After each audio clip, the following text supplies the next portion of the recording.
Sasa bwana samani, unajua samani alikuwa mwalimu akuja kwa darasa paka msimame. Lazima tu msimame. Unaona tu mwalimu akiingia ambeba kiboko, dasta na kitabu na bairo nyekundu mbili ya kusaisha.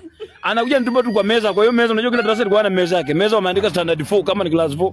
Wameandika standard 4. Unaona tupa kwa meza hapo, unasikia watu wanasimama na kusema tu good morning teacher and how are you teacher, na mnakaa chini. Darasa imenyamaza kabisa. Huyo ni mwalimu kali. Sasa wakati mnakaa chini, kuna wasichana walikuanga tu wasichana warembo wale walikuwa wanapiga kati paka huko nyuma hawa. Wasumati tu. Unaamka anachukua darasa kwa meza hapo. Anda anavuta ubao, anavuta paka tarehe jana. Wakati anaendelea kuvuta, mwalimu anakuanga ana supervise tu, anapiga viatu chini polepole. Anazunguka na anapita kwa roho katikati hapo, anda anasimama huko nyuma. Bado tu anavuta, watu wanatoa vitabu, unajua anawapeanga time ya kutoa vitabu. Watu watoe mabairo kwa nini hapo, kwa mabago, unajua kitambo ilikuwa madeski, malokai, ilikuwa desk. Sasa unaona anatoa mabairo kwa bag nini? Anda anasimama huko nyuma na kuna kichwa, bado msichana anavuta ubao.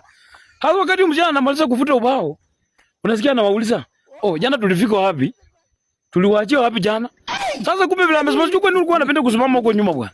Ana maneno. Sasa wakati anasimama huko nyuma nyinyi mna delay kujibu, mnaharibu hesabu.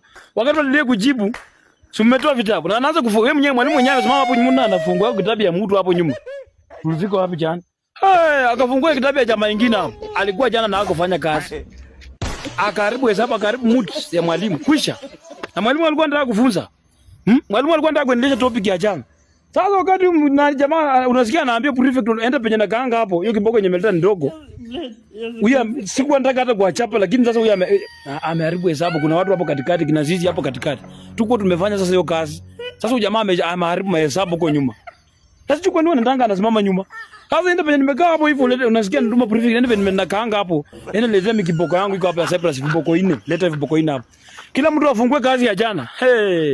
Anaanza kuanza one by one. Before kiboko kuja na checking, akipata makosa unaenda mbele. Anangoje kiboko.